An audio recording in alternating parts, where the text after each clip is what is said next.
Hanya Engkaulah sumber kebenaran kami Tuhan.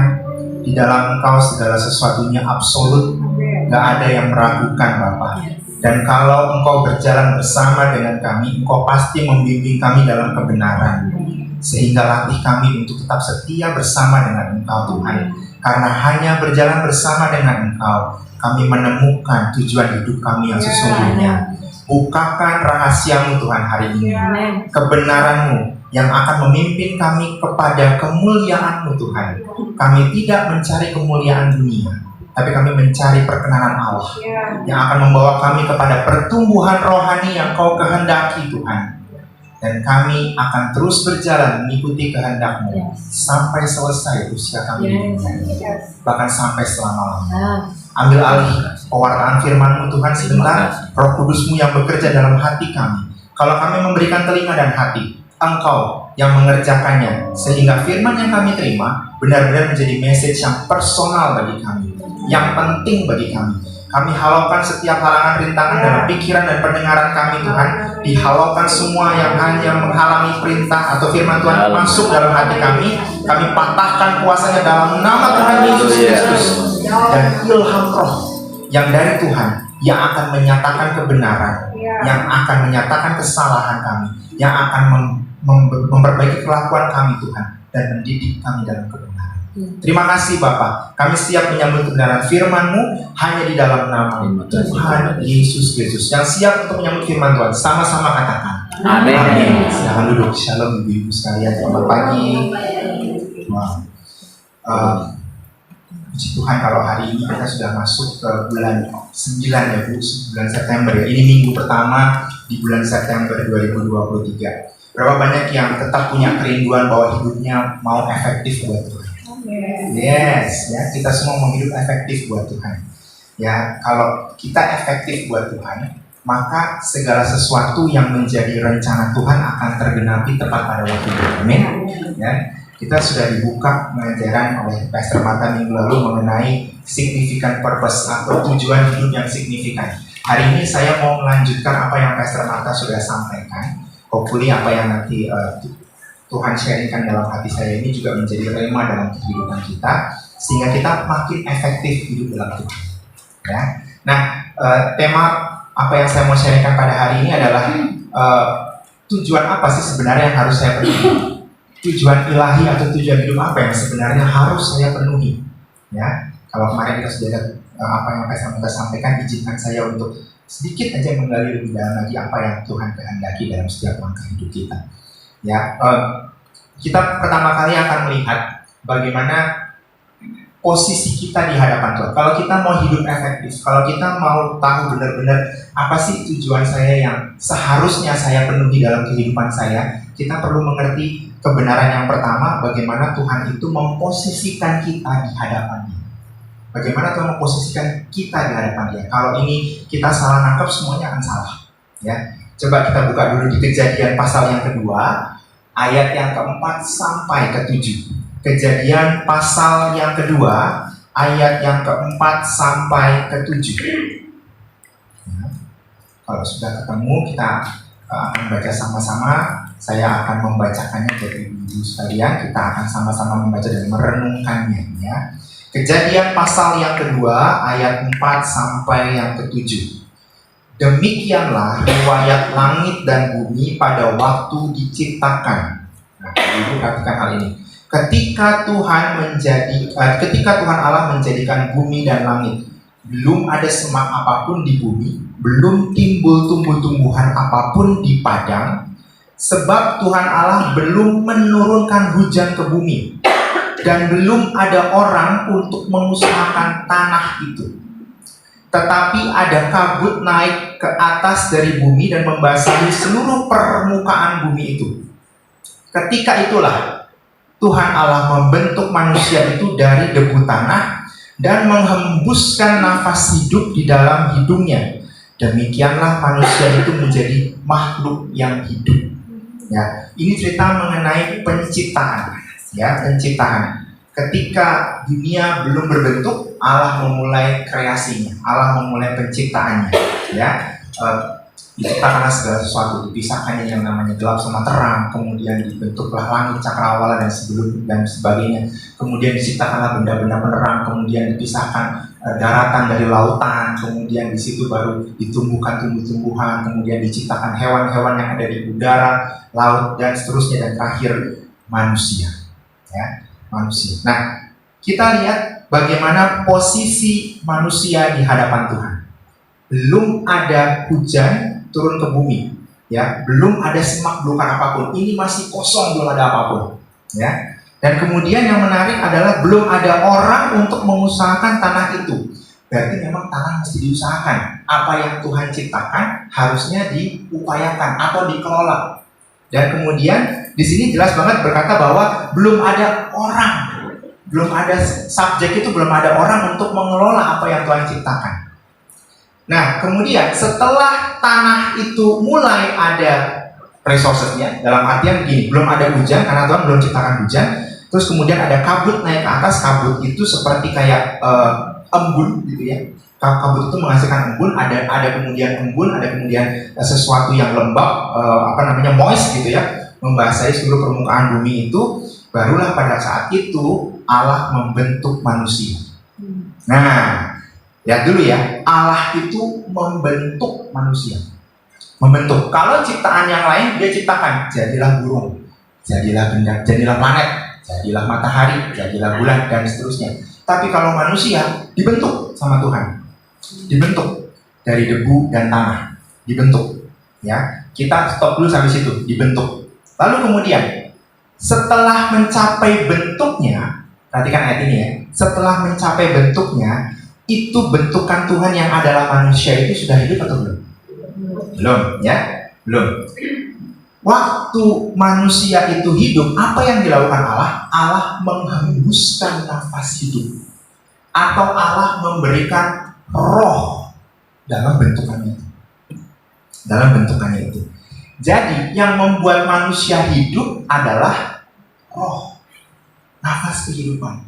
Sehingga saya mengulang sedikit apa yang Pastor Marta pernah sampaikan. Kita ini, Pak Bu, pada hakikatnya kita adalah roh. Oh, ini Alto yang ibu-ibu lihat di depan mata, yang pakai kacamata, yang rambutnya keriting, yang tingginya 175 gitu kan. Kakinya begini, ukuran kakinya nomor sekian, tangannya sekian gitu kan. Ini wujudnya, bentukannya. Tapi Alto yang sesungguhnya adalah roh. Roh. Ya. Nah, ketika manusia diciptakan dalam debu dan tanah, itu cetakan luarnya atau bungkusannya. Ya, bungkusannya, casingnya, betul, casingnya. Ya, casing ini bisa beroperasi ketika Allah menghembuskan rohnya. Nah, jadi sesungguhnya manusia ini adalah roh, ya, yang punya jiwa. Jiwa itu bicara pikiran, perasaan, kehendak, dan tinggal dalam tubuh. Ini tubuhnya bentukannya. Ya, jadi pada hakikatnya kita itu roh. Nah, positioning kita di hadapan Allah, kita itu roh. Yes, kita tinggal dalam tubuh. Kita ini manusia yang ketika masuk dalam tubuh ini punya jiwa, pikiran, perasaan, kehendak. Buktinya apa, Pak? Kita punya lapar. Kalau roh itu nggak ada laparnya loh, Bu. Ya, nanti kalau misalnya kita pulang ke surga, nggak ada lapar. Ya, nggak ada lapar. Kalau ibu-ibu baca Wahyu gitu kan, ketika di surga kerjaannya hanya menyembah Allah aja. Nggak ada lagi nyembah bakso Tuhan. Nggak ada. Hanya menyembah Allah aja. Ketika kita di dunia, kita hidup, kita mulai lapar, panas nih, gerah gitu kan, panas. Ini begini, punya keinginan mau apa? Nanti mau pergi, mau melihat sesuatu yang luar biasa. Mesti gimana, mesti gini. Ini manusia lahirnya gitu. Tapi pada dasarnya kita itu roh. Dan ingat, ketika manusia mulai hidup, itu ketika roh. Rohlah sebenarnya yang menghidupkan kita. Menghidupkan kita. Yang membuat hidup, maksudnya hidup itu apa? Kita berkembang. Kita bertumbuh. Itu roh. Itu. Nah, kalau pada dasarnya kita itu manusia roh, dan kemudian Allah itu menciptakan kita untuk mengusahakan, betul? Mengusahakannya bukan sesuatu yang bukan yang asal-asalan, yang Tuhan sudah ciptakan, yang Tuhan sudah sediakan sebelumnya, ya kan?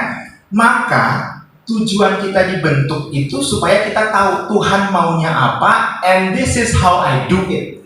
Tuhan tuh maunya apa dan ini loh yang mestinya kamu lakukan. Gimana bisa connect Pak? Roh. Belum ada roh belum hidup. Belum ada roh belum bertumbuh. Belum ada roh belum berkembang. Maka yang kita mesti tahu, kalau kita mau tahu tujuannya adalah gimana, aktifkan manusia roh. Aktifkan manusia roh kita. Karena itulah yang akan menemukan kita pada tujuan Allah sesungguhnya, purpose kita sesungguhnya apa. Ya kan? Bukan berarti bahwa tujuan kita adalah hidup adalah untuk kita sukses berbisnis, kita sukses membesarkan anak, kita sukses untuk pelayanan. Bukan hanya itu. Tapi yang lebih tadi adalah Tuhan mau apa sementara saya hidup di dunia ini. Ya. Bentukannya seperti itu, ciptaannya seperti itu, roh yang diaktifkan. Dan terus kemudian menarik bahwa Tuhan itu membentuk manusia. Bu, Pak, percaya ya, bahwa dalam setiap langkah kehidupan kita, Allah itu berkerinduan untuk terus membentuk kita, shape kita, dibentuk. Makin hari makin sesuai dengan apa yang aku inginkan. Makin hari makin sesuai dengan apa yang aku inginkan. Nah, cari tahu gimana yang pertama, manusia kok, manusia roh. Jadi penting untuk memperhatikan roh kita. Keberadaan roh kita ini penting banget untuk kita fokuskan supaya kita makin nyetel. Oh, Tuhan tuh maunya ini. Di tengah-tengah masalah aku sama suamiku, oh Tuhan tuh maunya ini. Di tengah-tengah masalah aku sama anakku, oh Tuhan tuh maunya ini. Di tengah-tengah bisnisku lagi jaya ataupun bisnisku lagi terpuruk, oh Tuhan tuh maunya ini. Nah, itu loh, manusia roh diaktifkan. Ya, manusia roh diaktifkan. Jadi ingat pertama kali posisinya kita di hadapan Allah, kita ini manusia roh. Dan roh kita harus senantiasa sejajar selaras dengan apa yang Tuhan kehendaki. Ya, kita punya banyak keinginan, tapi make sure rohani kita terpupuk dengan baik. Terpupuk dengan baik. Lalu kemudian, menyadari hal itu. Sudah Pak, saya tahu roh. Lalu bagaimana kita kemudian mengembangkan tahapan berikutnya Pak? Apa yang harus saya pikirkan ini? Saya tahu roh. Perhatikan hal ini. Kita hidup di dunia ini, Bu, Pak, ada timingnya. Ada timingnya. Ya, ada timingnya. Ya, kita coba lihat dulu. Kalau tahu timingnya, kemudian sebenarnya ini yang mesti kita efektifkan dalam kehidupan kita tuh apa? Yang mesti kita cari benar-benar kalau kita punya hidup tuh apa? Kalau kita punya waktu, kita punya timing apa? Coba kita buka dulu ke Kisah Para Rasul 17 ayat 24 sampai 29. Tangkap dulu tadi yang pertama ya, bahwa kita ini manusia roh dan Tuhan itu membentuk kita, dibentuk kita. Ya, tangkap dulu bahwa kita ini manusia roh. Kita lihat dulu Kisah Para Rasul 17 ayat 24 sampai 29. Ya. Kisah Rasul 17 ayat 24 sampai 29. Saya bacakan lagi buat ibu-ibu, agak panjang ya. Allah yang telah menjadikan bumi dan segala isinya, benar tadi confirm ya dari Kejadian ya. Ia yang adalah Tuhan atas langit dan bumi, tidak diam dalam kuil-kuil buatan tangan manusia, dan juga tidak dilayani oleh tangan manusia, seolah-olah ia kekurangan apa-apa. Karena dialah yang memberikan hidup dan nafas dari segala sesuatu kepada semua orang. Confirm tadi Kejadian ya. Yang memberikan kita kehidupan itu Tuhan sendiri melalui rohnya. Ya. Dan kemudian dan segala sesuatu kepada semua orang. Dari satu orang saja ia telah menjadikan semua bangsa dan umat manusia untuk mendiami seluruh muka bumi. Dari diciptakan Adam, tujuan Allah kita mendiami seluruh muka bumi. Ya, udah terbukti nih kita yang di Bintaro. Nanti ada lagi chapter yang ada di Tangerang, di Gading Serpong. Nanti ada lagi yang di Bandung. Nanti ada lagi yang di Kalimantan, di Sulawesi. Seluruh muka bumi, bahkan sampai ke seluruh benua-benua. Itu dari Allah ciptakan. Mendiami seluruh bumi. Dan ia telah menentukan musim-musim bagi mereka. Musim itu ada periodenya nggak, Bu? Ya kan, musim hujan nggak sepanjang tahun dong, dari Januari sampai Desember. Kan cuma sebagian. Ya kan? Berarti ada timing kita untuk apa? Berperan dalam kehidupan kita ini. Yes, udah sekarang ditempati di Bintaro. Aku sudah mendiami. Tuhan udah kirim aku ke Bintaro. Yes, terus kemudian apa yang kita perhatikan? Ada musim. Ada timingnya. Berarti kita hidupnya ada timingnya. Dan batas-batas kediaman mereka udah ada areanya. Tuhan menciptakan kita itu detail banget. Udah ada timing, udah ada areanya. Ya. Dan batas-batas kediaman mereka supaya mereka mencari Dia dan mudah-mudahan menjamah dan menemukan Dia. Saya terusin dulu ya. Walaupun Ia tidak jauh dari kita masing-masing, sebab di dalam Dia kita hidup, kita bergerak, kita ada, seperti yang telah juga dikatakan oleh pujangga-pujanggamu. Ini sebenarnya untuk refer kepada orang-orang Yunani yang nggak percaya kepada Tuhan. Tapi ini orang-orang yang pintar itu pujangga-pujangga, orang yang pintar, orang yang punya punya hikmat gitu ya. Terus kemudian dialah yang dijadikan referensi dalam kehidupan. Itu kalau pujangga-pujangga zaman dulu gitu Bu, perkataannya diperhatikan. Ini orang pintar nih, perkataannya diperhatikan. Nah, Kisah Para Rasul mengatakan gini, seperti yang pujangga-pujangga atau orang-orang bijaksana berkata, sebab kita ini keturunan Allah juga. Ya, kalau bilang keturunan Allah, gimana Pak? Tadi itu kita hidup dengan roh Allah. Kalau kita nggak diberikan roh Allah, kita nggak hidup. Kita cuma bentukannya aja nih, casingnya doang. Tapi kalau Allah memberikan rohnya, kita hidup. Berarti kita keturunan Allah. Nah, apa istimewanya keturunan Allah? Kita ini berasal dari keturunan Allah. Jadi kita tidak boleh berpikir bahwa keadaan ilahi sama seperti emas atau perak atau batu, ciptaan kesenian dan keahlian manusia. Image kita mengenai kesempurnaan hidup atau tujuan Allah jangan disamakan sama sesuatu yang mulia di pemandangan kita. Purpose kita memenuhi tujuan Allah bukan tujuannya untuk dapetin emas, perak, batu atau kemegahan yang kita bisa lihat dengan ukuran mata kita. No, Tuhan menciptakan kita bukan untuk mencapai emas, perak, itu jangan.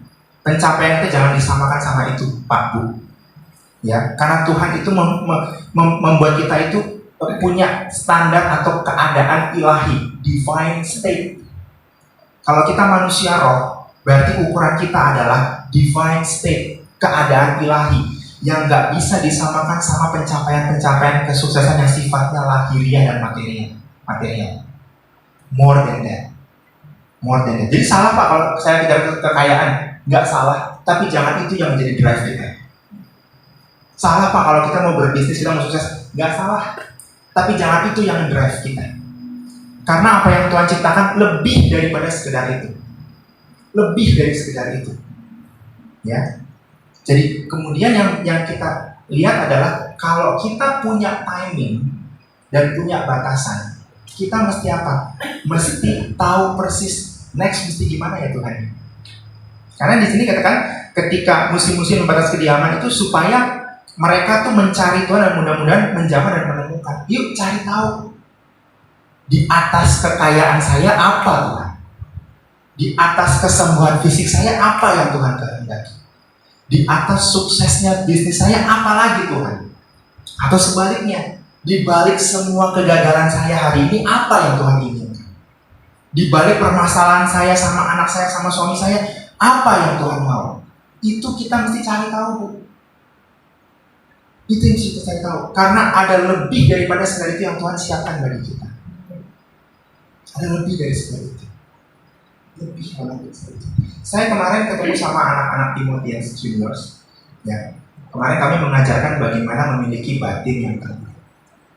Kalau kita dengar kan batin yang teguh itu, wow, dalam masalah mesti kuat. Kan begitu pikiran kita kan. Kalau pikiran kita kan, pikiran kita tuh kalau namanya batin yang teguh itu kalau ada apa-apa, lu mesti kuat. Ya, jangan kendor gitu loh. Belum bentar-bentar cari healing bukan itu kalau pikiran kita seperti itu kan. Batin lu mesti kuat. Tapi saya mengajarkan mereka seperti ini. Kamu sekarang belajar. Kamu di-drive untuk memperoleh nilai yang bagus. Hasil yang bagus dalam belajar. Betul. Tapi pinter aja enggak jamin.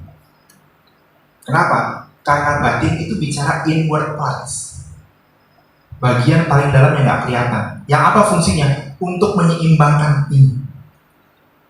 Kalau kamu cuma mentingin ini, kamu nggak ada bedanya sama Hitler. Ada yang nanya, Hitler itu siapa Pak? Saya bilang, buka Google kalau kamu nggak tahu.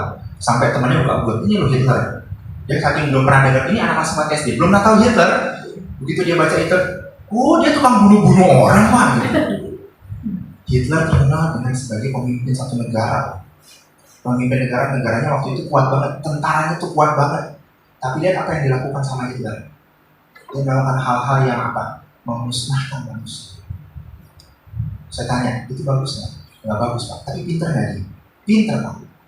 Karena dia bisa memimpin satu negara. Iya orang pintar. Kalau dia nggak orang pintar nggak memimpin satu negara.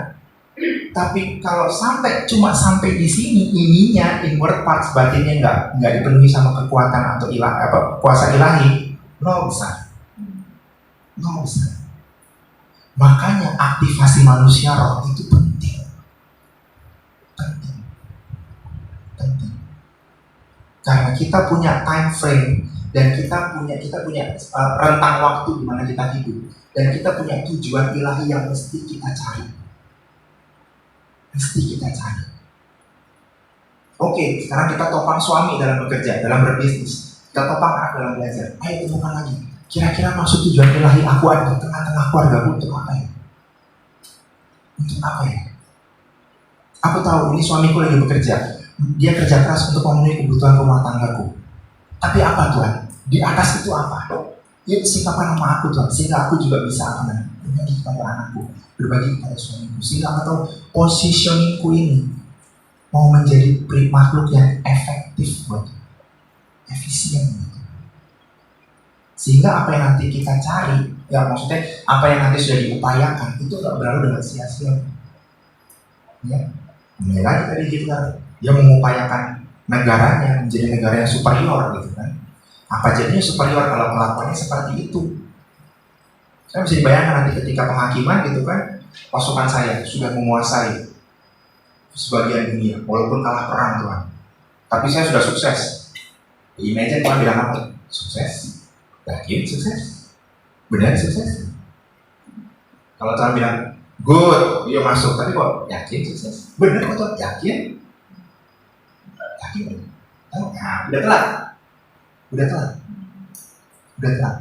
Makanya penting banget untuk mengerti bahwa kita itu punya maksud dan tujuan dalam hidup kita. Dan yang pertama kali mesti kita pikirin apa? Manusia rohani kita. Mari yuk kita manfaatkan yang rentang waktu yang ada. Ya.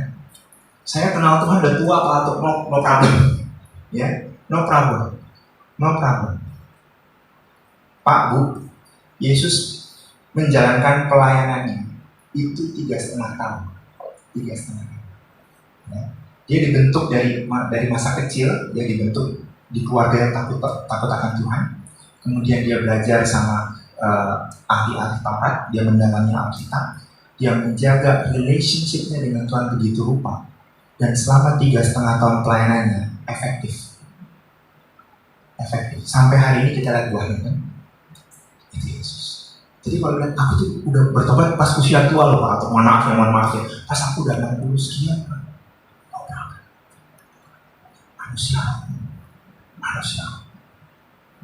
Manusia.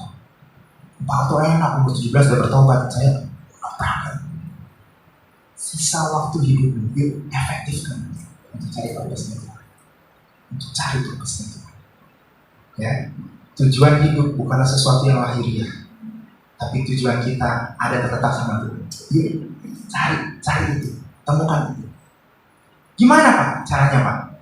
Gimana? Nah, saya akan berbagi. Ini konsep sudah saya bagikan di SBC, cuma saya mau ulang aja supaya bisa ngerti benar bagaimana cara kita start, bagaimana saya startnya. Kalaupun saya sudah sekarang ikut persekutuan, apa yang mesti saya dalami lagi ya Pak ya? Saya udah mulai rajin ikut persekutuan studi ibadah, good, tapi yuk dalamin lagi yuk. Ya. Sekarang saya ajak dulu ibu-ibu untuk lihat Keluaran pasal 33 ayat yang ke-14. Kalau Allah hadir, Dia akan membukakan segalanya buat kita. Hadirat Allah akan membawa kita mengerti, oh Tuhan tuh maunya ini, purpose tuh ini. Keluaran 33 ayat 14. Keluaran 33 ayat yang ke-14. Nah, saya akan bacakan buat ibu-ibu sekalian.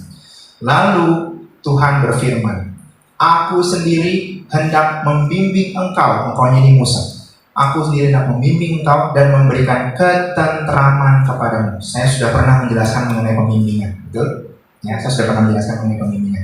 Yang berikutnya adalah ketentraman. Tahan dulu ya, saya mau bicara mengenai ketentraman. Ya. Ketentraman. Ketentraman ini bahasa Inggrisnya adalah rest, rest atau istirahat. Ya. Nah, rest yang disampaikan di sini itu bahasa aslinya, bahasa Ibraninya adalah muah, muah. Ya. Ada dua istilah istirahat atau rest yang kita temui di Alkitab. Yang pertama adalah Sabat. Ya, Sabat itu rest. Ya. Dari mana tahunya Pak? Ingat dan kuduskanlah hari Sabat. 6 hari lamanya kamu bekerja, 1 hari kau kuduskan untuk aku. Itu Sabat. Yang kedua adalah Nuah. Sama-sama artinya rest. Bedanya apa antara Nuah sama Sabat? Ya. Nah, ini ada dua pemahaman Bu. Ya. Saya jelaskan yang pertama. Nuah itu kita berhenti untuk menghubungkan diri kita dengan Tuhan. Kita stop dari apa? Segala sesuatu yang meletihkan pikiran, perasaan, dan fisik kita. Ya, ini Musa lagi stres sama orang Israel. Lagi stres. Karena Tuhan bilang gini, aku nggak bisa. Ini kita udah bahas 2 bulan lalu ya. 2 bulan kita udah bahas. Aku nggak bisa menyertai bangsa Israel. Musa, kenapa? Karena mereka tuh keras kepala, tegak tengkuk. Nah Musa dia bilang, walah, gue suruh mimpin begini, Tuhan aja nggak mau, gimana gue suruh mimpin? Kan stres gitu kan? Ini kelakuan nauzubillah min dzalik tuh. Kok saya disuruh mimpin gitu kan? Itu udah mikir udah stres. Nanti kalau di jalan nanya gimana? Terbukti kok mereka lagi di jalan bilang Musa, balikin aja kita ke Mesir lah, nggak apa-apa kita mati di situ aja. Lawang ini misinya suruh bawa keluar dari Mesir, kalau minta baik lagi, apa nggak pusing Musa?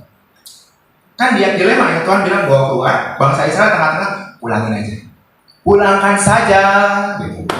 Aku pada Mesir tuh. Bingung kan Musa? Stres loh. Tapi Tuhan bilang, aku akan memberikan rest. Jangan sampai pikiranmu capek mikirin orang Israel. Jangan sampai perasaanmu capek hanya mikirin keadaan yang bikin kamu letih secara fisik dan perasaan. Rest. Tuhan bilang, wah, stop. Nah, Sabat itu berarti kita berhenti dan mengaktifkan apa? Rohanian kita. Fisik kita rest, rohani kita rest. Cara rest rohani gimana Pak? Ya dekat dengan Tuhan. Makanya Tuhan bilang ingat dan kuduskanlah hari Sabat. Ada satu waktu yang Tuhan bilang stop dari pekerjaanmu, stop dari pikiranmu yang membuat kamu letih lesu, stop berhenti dari pikiran kamu yang membuat kamu stres dan depresi, connect sama aku sekarang. Itu Sabat. Jadi berhenti dari semua apa yang kita jalani. Bu Pak, kalau kita mulai berpikir banyak mengenai aku harus memikirkan mengenai suamiku, aku harus memikirkan mengenai anakku, aku harus memikirkan mengenai bisnis suamiku, aku harus mikir sekarang aku usaha sendiri Pak, aku sekarang sendiri, aku harus survive sendiri, aku harus mikirin usahaku. Yes, jalankan Pak Bu, jalankan Pak. Tapi yang namanya Nuah dan Sabat jangan ditinggalin. Jangan ditinggalin. Karena itu yang akan menjadi apa? Kunci kita untuk menemukan apa yang Tuhan kehendaki. Original rest, ya, desain aslinya rest itu cuma Tuhan yang punya. Kenapa? Saya dari ibu-ibu dulu ya. Untuk ke Ibrani 4 ayat 3, 10 dan 11. Ya. Ibrani pasal yang 4 ayat 3, 10 dan 11. Ya. Ayat 3 dulu saya akan bacakan ya. Ibrani pasal 4. Ibrani pasal 4 ayat 3, 10 dan 11. Ayat 3 dulu saya bacakan Ibu. Sebab kita yang beriman akan masuk ke tempat perhentian seperti yang ia katakan atau yang Tuhan katakan. Sehingga aku bersumpah dalam murkaku, mereka takkan masuk ke tempat perhentianku. Ya. Ada kata tempat perhentian. Yang pertama dimention, kita orang beriman, berarti kita yang percaya. Siapa yang percaya bahwa kita orang beriman hari ini? Beriman ya. Kita orang beriman akan masuk ke tempat perhentian. Ini masih abstrak tempat perhentiannya nih, ya. Lalu kemudian ditegaskan lagi, seperti yang Tuhan katakan, mereka tidak akan masuk ke tempat perhentianku. Ada orang-orang yang nggak bisa masuk ke tempat perhentiannya Tuhan. Ada kata ganti pemilikan, ku, tempat perhentianku. Ya. Nah, original tempat perhentian Tuhan seperti apa? Yang tadi itu kita bicara, Sabat. Ingat dan kuduskan hari Sabat. Tuhan itu selesai penciptaan di hari ke-6, hari ke-7 dia rest, dia Sabat. Tempat perhentian yang original itu. Kalau yang imitasi emang ada Pak? Ada imitasi. Apa tuh Pak? Me time. Itu tempat peristirahatan yang original. Ya, kebut, drakor, 2 season langsung babat 1 hari. Weekend, aku mau babat 3 season Pak drakor. Itu me time. Itu me time. Aku lagi butuh healing Pak. Aku lagi butuh pergi sama teman-temanku. Kemana? Ke villa, ke puncak, ke Bali. Me time. Me time. Pulang sama ngawur. Selesai nonton drakornya hari Senin. Pulang dari healing, ya. Aduh. Tapi kalau masuk ke tempat perhentiannya Tuhan, Tuhan yang bukain ini.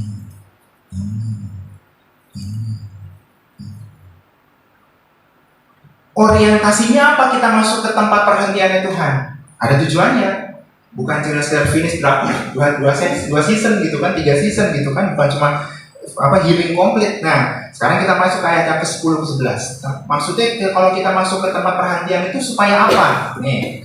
Sebab barang siapa telah masuk ke tempat perhentian Tuhan, nyanya udah gede ya. Ia sendiri telah berhenti dari segala pekerjaannya, sama seperti Allah berhenti dari pekerjaannya. Rest. Karena itu baiklah kita berusaha untuk masuk ke tempat perhentian itu. Ada upaya untuk masuk ke tempat perhentian itu, supaya jangan seorang pun jatuh karena mengikuti contoh ketidaktaatan itu. Masuk ke tempat perhentian Allah, buahnya adalah ketaatan. Apa itu ketaatan? Tuhan akan gambarkan, kamu mesti sabar, kamu mesti rajin, kamu mesti rendah hati, kamu mesti. Itu buahnya seperti itu. Dan wujudnya apa? Taat. Taat. Kok bisa taat Pak? Akhirnya manusia dong. Kalau cuma di sini doang suruh taat, nggak bisa. Tampar pipi kiri, yuk kita berikan tangan kanan, jebret. Bukan pipi kanan, tangan kanan yang kita berikan, pipi kiri kena, ini yang berat. Daging. Kalau manusia roh, dibilang kasih pipi kiri, kasih pipi kanan, nggak masuk akal Tuhan. Itu yang aku bilang loh. Oke. Oke. Ya. Nah, kalau makin hari kita makin masuk ke dalam tempat perhentian Tuhan, apa ya Tuhan nggak bukakan akan menjadi kehendaknya? Nah, itu purpose kita. Semakin kita isi waktu kita yang punya musiknya ini, semakin lekat masuk ke dalam tempat perhentian Tuhan, Tuhan akan bukakan. Nggak mungkin Tuhan nggak akan bukakan. Bukain kok, Tuhan akan bukakan. Semakin kita intim sama Tuhan, Tuhan tuh bukain. Mesti begini. Next ini begini. Pak, Bu, saya sama Pastor Marta sekarang berlatih. Even dalam pelayanan aja, kami terus latih kepekaan kami. Tuhan, di tengah-tengah pelayanan aja, apa yang mesti kami lakukan? Ini kalau orang bilang, Bapak Ibu udah pelayanan, puji Tuhan ya Pak ya. Oh, kita sangat berhati-hati untuk mengejawantahkan yang namanya pelayanan itu. Karena buat kami pelayanan bukan kuantitas, bukan jumlah schedule berapa kali kami pelayanan. Tapi kami udah efektif belum menghidupi apa yang Tuhan kehendaki. Kan jangan-jangan seperti yang Paulus bilang gitu, aku sendiri pelayanan, jangan-jangan aku ditolak ujungnya gitu. Karena aku nggak mau memenuhi kebutuhan yang Tuhan kehendaki. Sama kayak yang Tuhan bilang gitu kan, Tuhan, bukankah aku ini sudah bernubuat demi namamu, mengusir setan demi namamu? Berarti kan pelayanannya oke banget itu kan. Tapi Tuhan bilang, saya nggak kenal. Pelayanan pun bukan jaminan loh. Kami berusaha untuk benar-benar atur waktu.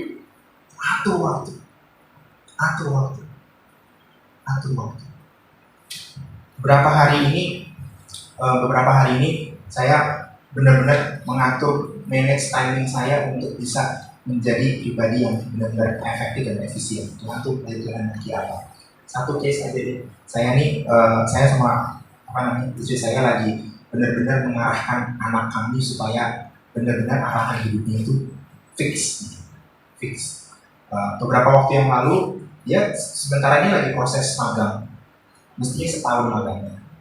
Tapi bulan yang lalu tiba-tiba perusahaan tempat dia magang itu menutup divisi di mana dia ada. Dan semua karyawan intern diberhentikan. Nah, dia itu agak goyang. Kenapa? Karena dia pikir, aku tuh mesti setahun. Yang pertama itu, ini 6 bulan tiba-tiba aku udah jobless, misalnya gitu kan. Ya cari lagi dong. Iya cari laginya mungkin gak masalah. Tapi deadline waktu untuk lapor ke kampus itu mepet banget. Karena dia harus tetap terdaftar sebagai karyawan intern sebelum semester dimulai. Sementara cari kerja gak gampang, Bu. Kemarin aja dia dapat kerja, itu tahun lalu kita ke Jawa Timur ya. Nah, tahun lalu kita ke Jawa Timur. Sepanjang itu liburan di Jawa Timur, dia mikir, aku keterima di mana nih? Kamu lagi ngelamar? Udah, di interview, udah. Ya tenang aja sih, gitu kan. Tapi dari proses dia ngelamar sampai dapat pekerjaan, lama loh, Bu. Kita liburan Desember, dia baru masuk kerja itu Februari. Berarti kan prosesnya panjang kan? Nah ini bayangin, di pertengahan Agustus itu terminate semuanya. Sementara minggu depan itu semester udah berjalan. Jadi kan mikir kan, on time gak ya dapat pekerjaan? On time gak? Saya pada akhirnya kita dapat laporan, Bu. Dapat satu perusahaan udah fix terima. Ya udah, tapi ada satu lagi yang bagus juga nih. Masa? Iya. Kalau aku dapat ini, wah ini buat karirku bagus juga gitu. Masa? Iya. Terus gimana dong nih? Nah, saya kan pikirannya begini. Kalau misalnya kamu yakin kamu dapat yang bagus, ya udah. Kalau kamu berpikir itu nanti bagus buat karir kamu, ya sudah tungguin itu. Tapi dengan catatan kamu make sure itu benar-benar on time dan kamu direstui sama kampus gitu. Sementara yang satu udah dapat jawaban nih, tapi perusahaannya biasa lah gitu kan. Dan lagi Direktur itu perusahaan kayak semi kecantikan yang punya event organizer gitu. Karena anak saya bilang, ini nggak banget gitu loh. Ini kecantikan, masuk di situ buat apa aku gitu kan, ada event organizer itu. Yang satu lagi aja deh gitu. Ya sudah, kalau kamu yakin seperti itu silahkan. Tapi make sure kamu benar-benar tanya Tuhan mau gimana. Kalau memang di situ ya di situ deh gitu. Saya bilang gitu. Wah mulai tuh, uring-uringan part mulai tuh. Wah dia selalu di rumah. Adik ipar saya bilang, ngomong sama kasar mata, Mbak, itu anakmu di rumah tidur mulu kerjaannya gitu kan. Kasar mata bilang, itu lagi meredakan distresinya, depresinya, stres. Karena dia nungguin jawaban nih, gue pengen ini, tapi nggak ada kata. Sementara waktu kuliah udah gimana? Jadi mau ngobatin dengan cara tidur. Terus saya bilang, diskusi sama kampus maunya gimana? Dapat pencerahan dari kampus gimana? Jadi terus lihat Tuhan tuh maunya gimana? Lihat yang diberikan Tuhan saya seperti gimana. Itu saya terus ngomong sama dia, ngarahin dia. Sampai pada akhirnya di tengah-tengah desperate itu dia tanya sama kampus bilang, kalau kamu yakin sama perusahaannya ini, jalanin. Karena memang dari kampus bilang, ini bagus buat karir. Tungguin aja. Udah ada gambaran belum? Udah Kak, dia bilang sama supervisornya, Kak, udah Kak. Karena yang rekrut itu pihak ketiga, third party. Jadi merekrut karyawan pakai third party, bukan perusahaan tapi ada pihak ketiga yang rekrut. Dan yang rekrut bilang udah fix kok, tapi tunggu yang masih background check. Nah nungguin itu kan dia buat bener keterima kan, dia bilang ya tapi enggak kan gitu kan. Itu yang buat itu. Tapi kampusnya dia kasih bilang nggak apa-apa, ditungguin aja gitu. Wah tenang dong dia, sedikit tenang. Begitu minggu lalu dia dapat info bahwa dia fix keterima dengan bapaknya dia WA kami. I got the job gitu. Oh iya. Tapi apakah udah selesai? Belum buat saya. Karena saya mesti mendasari dulu. Your job bukan finish line. Karena kamu ditempatkan di situ pasti ada maksud Tuhan. Dan kamu harus tahu maksud Tuhan itu seperti apa. Nah, sepanjang saya punya waktu bersama-sama dia, saya mengarahkan dia. Nanti kalau kamu udah masuk ke sini, nggak usah jumawa. Memang ini perusahaan bagus, tapi jangan jumawa. Tetap kamu tahu, lihat proses. Kamu masuk ke situ aja, itu Tuhan. Sampai kamu uring-uringan, Pak, mana ini, itu Tuhan. Yang buat kamu sejahtera itu Tuhan. Dan kalau sampai sekarang mulai masuk, tanya Tuhan, purpose-nya apa? Purpose-nya. Baru hari pertama kemarin, hari ini udah ada masalah. Mestinya WFH nih bu hari ini. Tapi nggak bisa connect login ke ini ya, website kantornya. Jadi nggak bisa login dia. Aku mesti kantor. Kenapa mesti kantor? Nggak bisa login nih. Terus kalau nggak bisa WFO mesti WFO. Itu SOP-nya dia.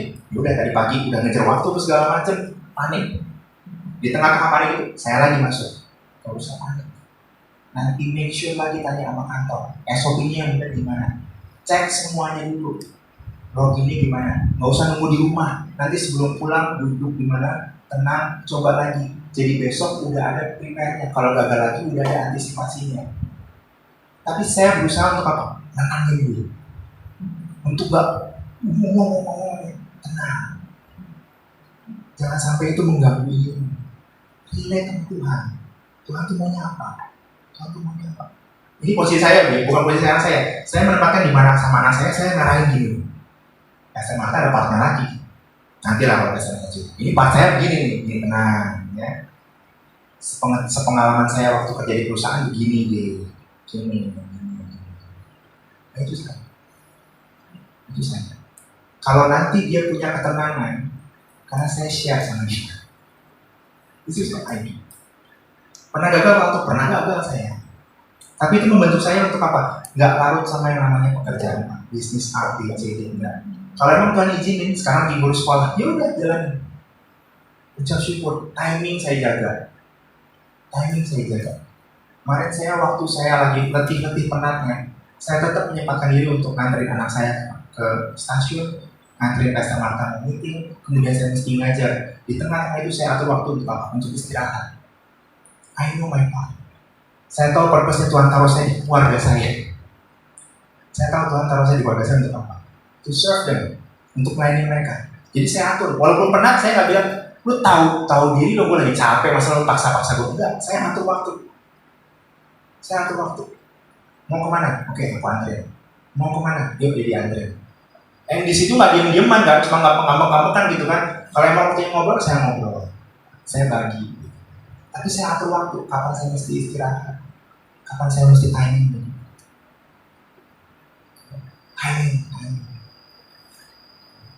Saking repotnya mau mikirin timing itu, kadang-kadang ada loh kita sampai lupa hari.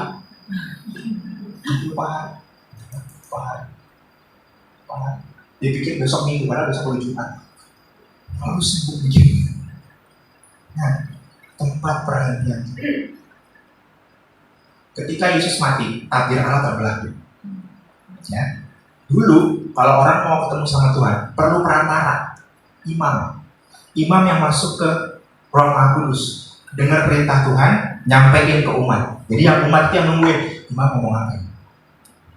Oke. Sekarang takdir Allah terbelah. Kita bisa langsung masuk ke hadirat Allah. Kita bisa langsung masuk ke tempat perhatian Tuhan. Tuhan mesti gimana? Prakteknya gimana? Bu, di tengah-tengah situasi sekarang lagi menghadapi ini tengah-tengah, yuk berhenti sebentar. Nggak usah nunggu hari Minggu, nggak usah nunggu hari Selasa, nggak usah nunggu hari Kamis nanti SDC, enggak. Pada saat itu juga, oke, aku lagi ada masalah, tapi Tuhan, kau mau masuk ke tempat perhatian Tuhan. Masuk ke tempat perhatian Tuhan. Kadang-kadang nggak perlu lama kok Bu. Kadang-kadang nggak perlu 1 jam 2 jam. Asal kita fokus, kita berhenti dari semuanya, kita fokus sama Tuhan. Tuhan bisa kok kasih ayat yang kita. I got it, Tuhan. The quality of tempat perhatian itu. Kadang-kadang 5 menit, 15 menit, udah dapat pencerahan loh. Memang, aku mesti begini. Tuhan nak ngomong di sini. Masuk ke tempat perhatian Tuhan. Masuk ke sahabat dan Allah. Berhenti sejenak. Gak apa-apa. Berhenti sejenak, tapi arahkan kita kepada apa yang Tuhan kehendaki. Kita mau menemukan purpose-nya Tuhan. Masuk dalam hadirat Tuhan. Masuk hadirat Tuhan. Tuhan akan menunjukkan bagaimana kita bersikap di tengah-tengah keluarga, di tengah-tengah komunitas, di tengah-tengah bisnis, di semuanya. Next, poin yang terakhir. Selain masuk dalam hadirat Tuhan, apalagi ya Pak? Ini juga penting Bu. Karena kita makhluk sosial, kita punya kumpulan, betul? Tapi good environment, lingkungan yang benar-benar baik, itu juga akan menopang kita untuk menemukan purpose yang sesungguhnya. Saya buka satu rahasia ya Bu ya. Oke, ayat terakhir. Amsal 27 ayat 17. Ini ayat terkenal banget. Kalau nggak hafal, Amsal 27 ayat 17. Mestinya apa? Karena dari sekolah minggu ini pasti diajari. Ya, Amsal 27 ayat 17. Besi menajamkan besi. Orang menajamkan sesamanya. Kita mudah bilang, saya lagi dibentuk kamu itu yang lagi rese sama saya tuh Pak di kantor tuh, yang lagi rese. Saya mau garis bawah ini Bu ya, sesamanya. Pak Bu, sesamanya ini, kalau arti kata aslinya, friend. Lebih dalam lagi bukan cuma friend, husband, lover, brother. Jadi yang dekat sama kita.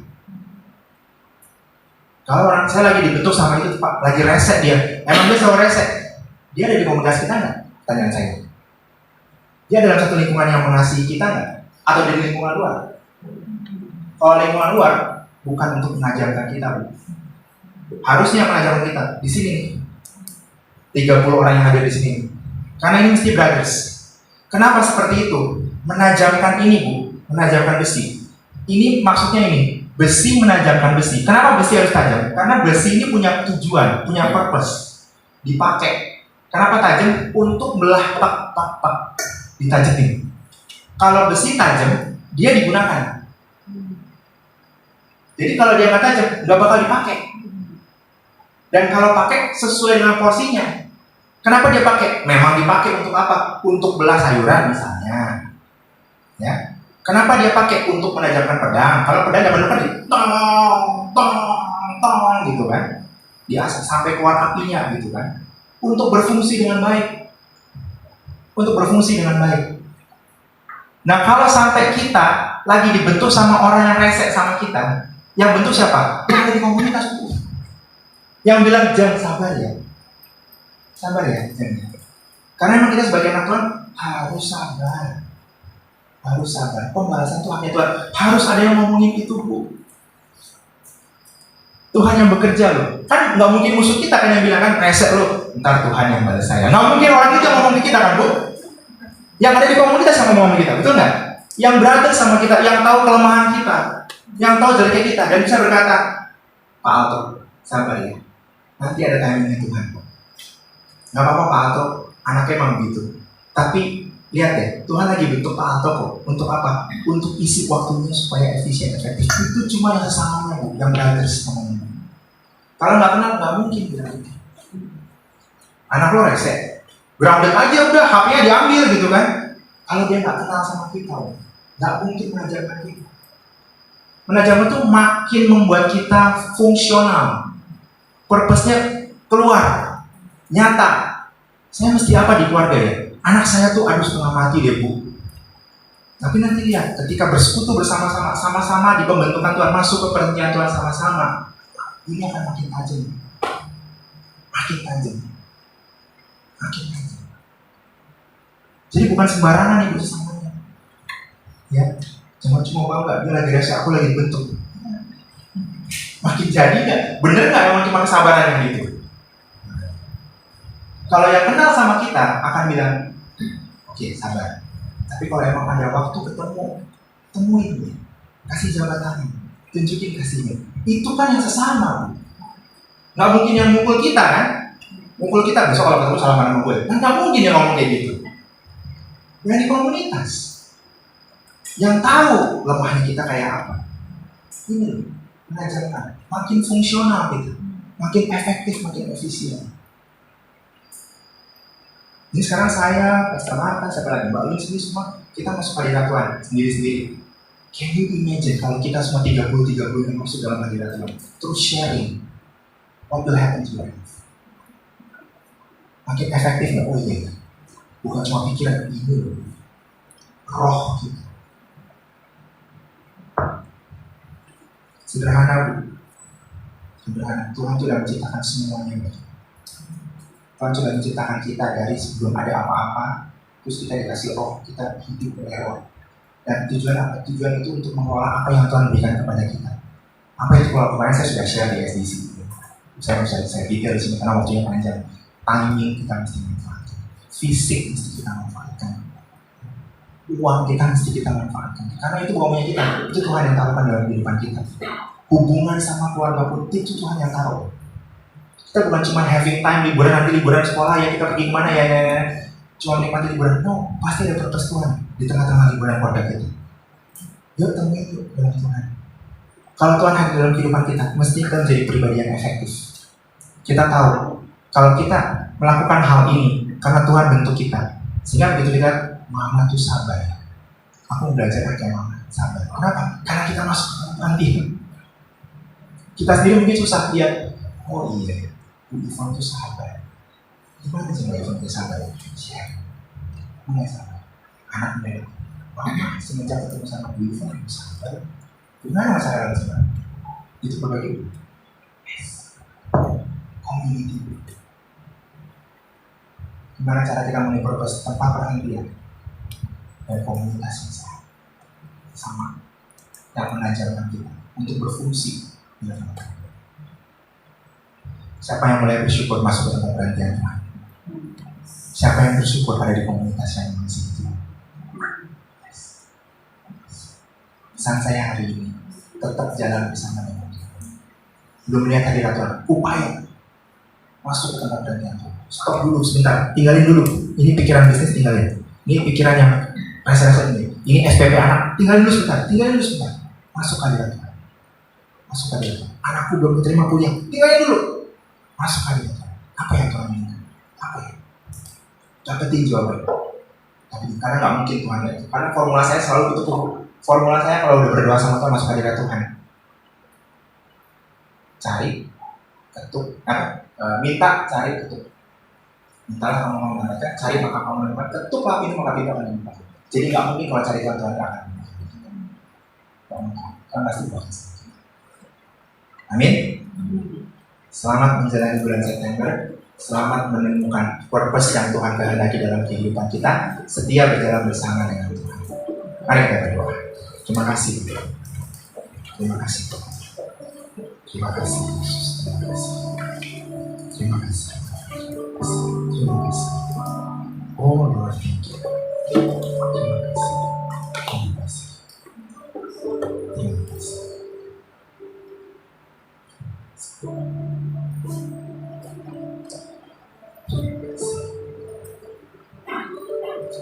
Kini aku percaya tiada yang mustahil bagimu. Amin. Kuasamu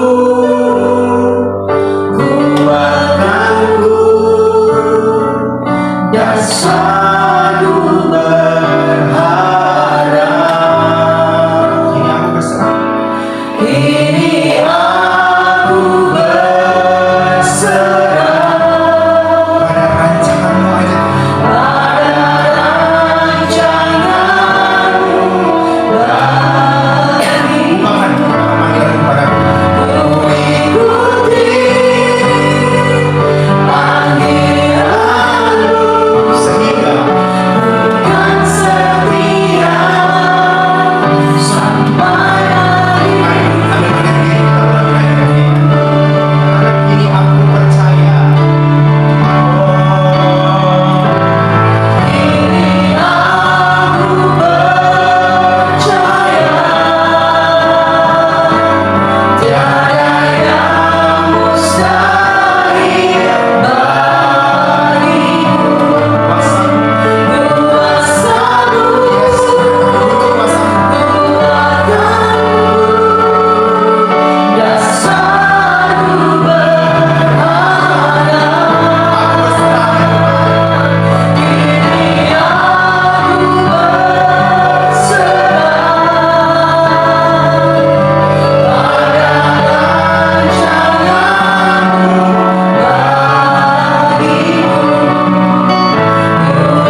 Saudara, Tuhan itu nggak pernah merancang sesuatu yang buruk bagi kita. Bahkan dalam Alkitab berkata, Allah turut bekerja dalam segala sesuatu untuk mendatangkan kebaikan bagi setiap orang yang mengasihi. Kalau hari ini ada sekiranya kondisi situasi di mana kita nggak bisa menemukan purpose yang Tuhan kehendaki dalam kehidupan kita, minta Allah bekerja, menyingkapkan rahasianya kepada kita. Ambil waktu sejenak untuk berkata sama Tuhan, aku butuh kuasa-Mu. Aku butuh afirmasi dari Engkau ya Bapa. Aku tahu aku punya masalah. Aku tahu aku punya kendala. Aku punya handicap. Tapi bukakan kepadaku Tuhan, apa yang menjadi rahasia? Berikan aku kekuatan. Bagi ibu dan bapak yang punya hal tersebut, mari buka hati. Minta Tuhan singkapkan. Minta Tuhan kuatkan kita. Minta Tuhan yang buka jalan bagi kita untuk kita masuk kepada hadirat. Minta sama Tuhan. Minta. Angkat tanganmu. Minta sama Tuhan. Aku butuh kuasa-Mu. Aku butuh kekuatan. Terima kasih. Terima kasih. Curahkan kekuatan-Mu Tuhan. Curahkan kekuatan. Singkapkan rahasia-Mu. Singkapkan rahasia. Singkapkan. Berikan kemampuan anak-anak-Mu untuk mengelola hati masing-masing. Untuk tidak ikut sama arus duniawi, arus lahiriah, tapi lebih kepada rohani mereka. Singkapkan Tuhan. Kami perlu kekuatan.